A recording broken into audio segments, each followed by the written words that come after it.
Hello everyone, welcome to our channel. In today's tutorial video, I'll be showing you the process on how you can share tweets on Facebook. Before starting this video, please make sure to subscribe and to press the notification bell icon to get updated. So let's get this video started. First of all, you need to tap and open Twitter application on your device, then get logged into your account by providing correct account credential, that is your Twitter login ID and password. Now here at the homepage of Twitter, you can go in for searching any of the tweets that you want to share on your Facebook story. Now then you need to choose the tweets that you want to share.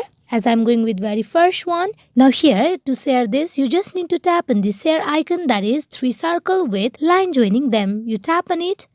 There you'll be able to see all the social media to where you want to share this tweet, as we are just going to share this on our Facebook. So here is given the option, either you can share it to newsfeed or your groups.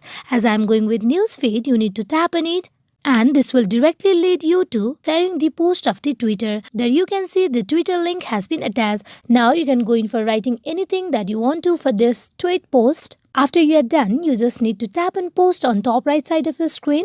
And with that, the tweet will be set on your Facebook. To confirm whether the tweet has been posted or not, you just need to go and open the Facebook. Then you go to your profile. There you can see the tweet has been posted from Twitter. This is how you can share your tweets on Facebook. Hope this video is fruitful for you all on how you can share tweets on Facebook. Thank you.